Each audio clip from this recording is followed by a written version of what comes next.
this is still a trial. You can't convince me that you can't even call this an effective vaccine, Right. because it's not even showing to be 100% effective. You Right. know, it's safe. They could say that. That they could say with confidence. Yeah, it's safe because it ain't nobody literally died from the shot. You know what I mean? However, is it effective? And if it's not 100% effective, then why is it being mandated? That's what I'm trying to get at. Which one of y'all? Okay. Well, I'm going to take this one back to the 80s. I mean, you know, what happened in the 80s, the AIDS pandemic, and now COVID. COVID's the number one now. AIDS is the number two. I see that with COVID, is that it was like basically they rushed it in. They, like you said, trial thing, the vaccines trial, you know, we guinea pigs. But when they had the AIDS pandemic, they had ATZ. That was the first drug out for treating the virus. Didn't work, people get sick, throwing up, still killing them. So it took time, and I see what you're saying. It takes time. Why they can't do like when they did the medication for HIV and AIDS, took their time, and again, even though people were dying from the disease, they still took their time and to save other people as well. What are the long-term effects? 5 years from now, 10 years from now, 20 years from now. How is this going to be affecting us? Sean. I thought about that. Like, you know, you've seen commercials where they tell you, oh, these drugs may have side effects when you take them, you know? And you'll see, oh, if you've gotten this time, you can call them and get a settlement. And it's like, these people, they're trying to help, but you can see how reluctant they are themselves to take their own vaccination, you know? And that's why other people are getting skeptical about what's happening, you know? So, honestly, I feel like what it is, first, you told everyone go inside, everything's gonna be alright, it's gonna die down. Now you're telling them, alright, we got this vaccine. No one knows how good and effective it is. There's a vaccine out, and if you take it, it's gonna lower your chances of dying. Right. Now you're saying that we have to take this for us to be okay, but even though people are taking the vaccination, getting COVID and dying still, there's no proof of what you're saying. Right. And I mean, but I can't imagine you being up trying to stampede with people in damn super in the malls, and because I heard it get crazy out there. Like, did you have to have a vaccine to go shopping for Black Friday? No. Yeah, right. Interesting. Because you can walk in stores without a mask, and that's another thing. You can walk in stores without a mask on. I'm peeping the things as I'm walking by. See, church like me at Virgo, we don't say nothing right away. We analyze shit. So we walk, see, we analyze before we even open our mouth to say anything. And I'm taking all this in that people in the stores walking with no mask on. They have a big sign on the store, no service, no mask, no service, or this mandate rule, COVID-19 mask. Nobody's in the store wearing a mask, but you go to a movie theater, you gotta have a mask on. You go to the club. I don't remember exactly what year. I wanted to say it was Christmas of 2009. I spent at my aunt's house, and you know, she was like, "Oh, my grandbabies is coming over, and we having Christmas, and you better not tell them about no pagans and all this other stuff." You know, like she was really going in on me, like, you know, like, so in my head, I'm like, so we know the truth here, but yet we gonna keep teaching these kids that, you know. Like, what's your thoughts on that? Like, what do you know, with the whole, because the topic that I want to bring up is the Black community and because this is all about economic awareness, right? So part of economics is supply and demand, consumers and producers, you know? And like, we as Black people, we make up, you know, between Blacks and youth together, over 80% of the consumers here in America. The only people that's buying and consuming anything is young people and Black people. And we, as Blacks, only make up like 3 to maybe 5% of the producers. It's really thrown in our faces, you know. I'm from the Bronx.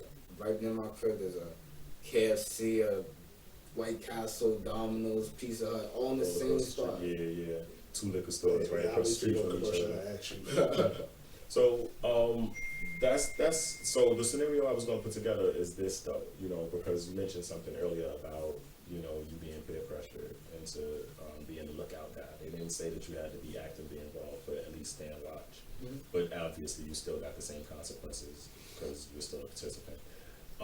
So we're raised on certain diets, you know, our moms, our pops, you know, they cook a certain way, you know, so, you know, but then you go out after you know, graduate school, you go away for college or you go wherever, you know, and you find a new one. And you learn that, you know, all ham hocks and, you know, chitlins and all of that was never good for me in the first place. So now you go back home for Thanksgiving and they got a whole table full of all of this stuff that you know you ain't even supposed to be eating. I mean, do you now have a choice now to say, you know what, that's not good for me. I bought my little green bean, my green bean salad over here. I'm gonna just sit and have my salad. Or you gonna indulge in that, you know, ham and that baked mac and cheese and, you know, hog maws.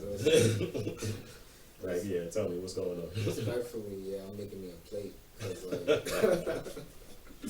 Yeah. you gotta keep it real with yourself. Honestly, it's discipline, you know? Mm-hmm. If you're able to keep yourself together for a long period of time, when it comes down to like holidays, Thanksgiving and Christmas, which is very close together for you to be gluttonous, you know? Mm-hmm. You go make you a really small, portionable plate. You know, you ain't gotta disrespect anyone who put their patience and time into cooking, you know? Or they foot. Mm-hmm. Yeah. No, just Putting the emphasis on it. right. I had to just do. But yeah, like I know that people work really hard. Like I know my family, we started cooking the night before, and we still cooking all day. It takes us like 7 o'clock at night to finish. It's okay. So I'm gonna eat everything they make, and then afterwards I'm gonna go on my diet, work 10 times. Hey, we're back. It's your boy, Mr. Sierra Hinton, and I'm here with Mike. and Rashawn. all right. And we were just, you know, shooting the breeze type stuff. We spoke a little bit about the vaccine mandate. We talked about peer pressure. We talked about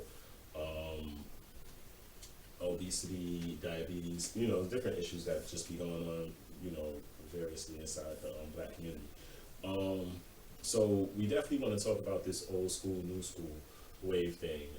But before we get to that, I wanted to touch on something. And honestly, this will be the beginning of the old school, new school vibe, because I'm pretty sure, I'm almost sure, or I could be surprised right now.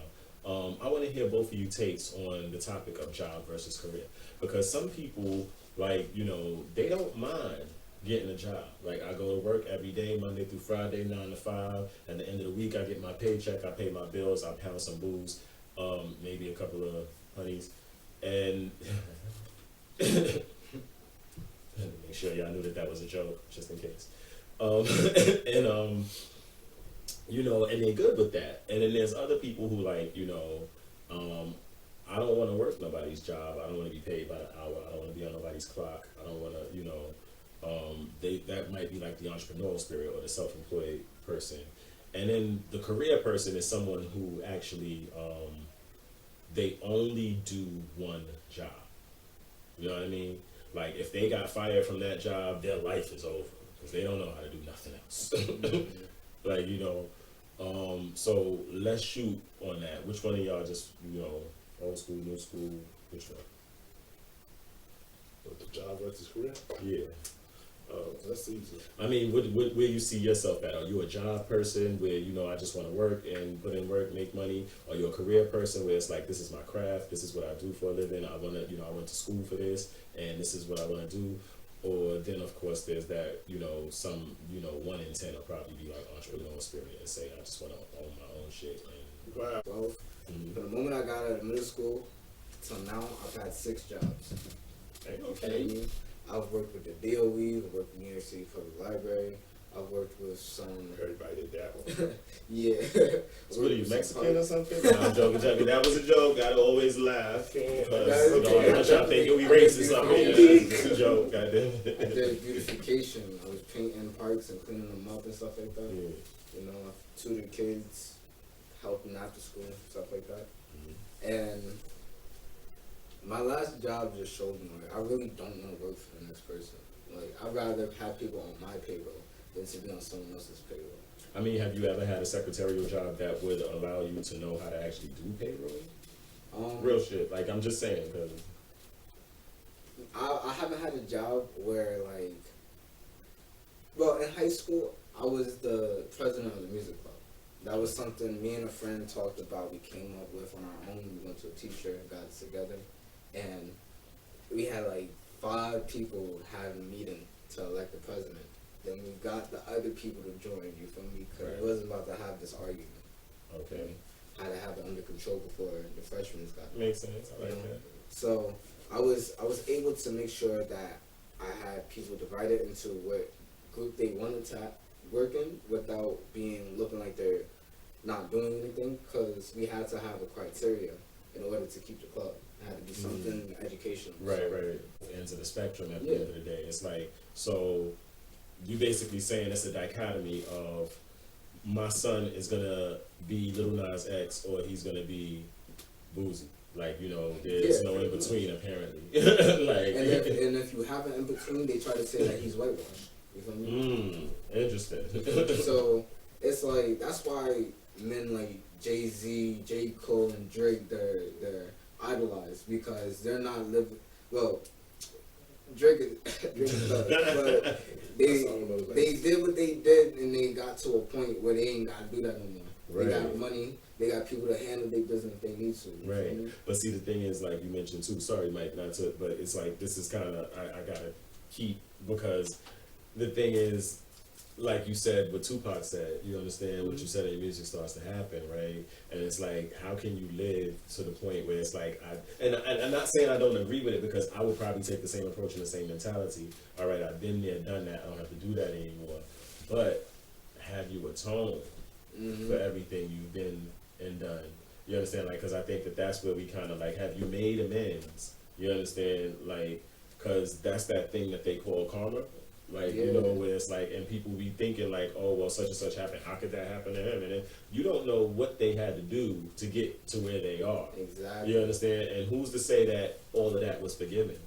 You know, they might look like they're past it or say that they're past it, but has the people that you affected in that time and in that realm gotten past it?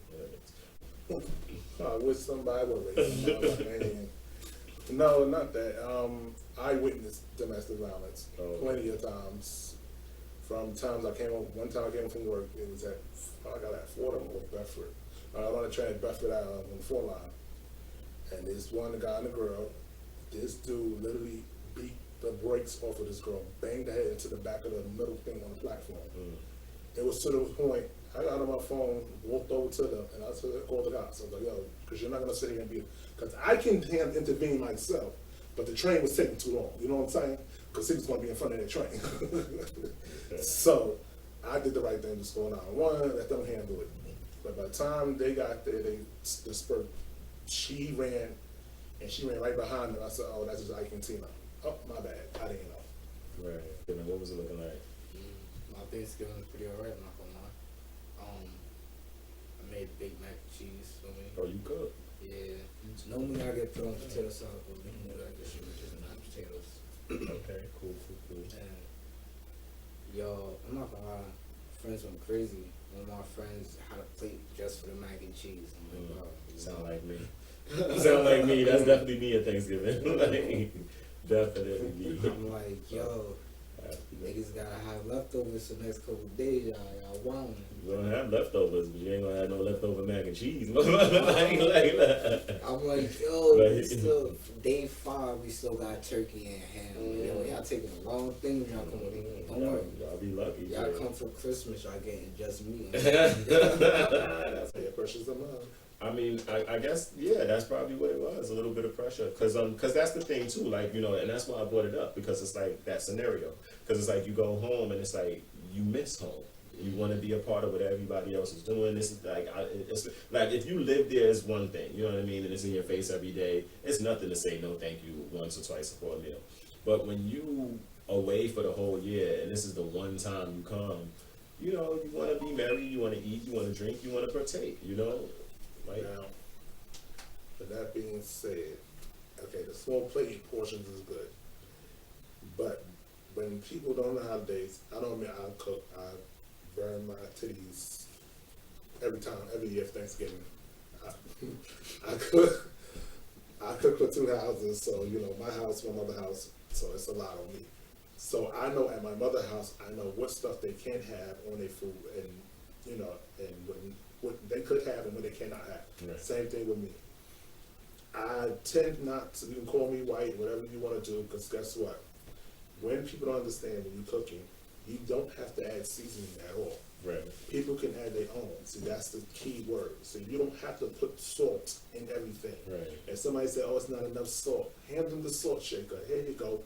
But just don't hand them any type of salt. Give them the pink Hellsman salt. That's the number one best salt. Oh, I learned people know the difference in their salt. Do you take into account that people breathe differently? Like, I do, okay, because you know what breathing is, right? Like, and they say it comes in 5 stages, which we'll get to. But that, what was your thoughts? when I was writing that song, I was grieving loss. I was grieving. I have wrote a couple songs that day that went with this, Mm-hmm. but this got picked into the EP and it matched perfectly. Right. But the way I was going about my loss was as if being in another mind space, like I said earlier, was going to help me, running away from it. And she was pretty much trying to get me to face it, but without being too harsh about it. Right. And I was trying to accept that, but being pessimistic was overriding, Mm. you know? So it wasn't just her. Yeah, it wasn't just her. Okay.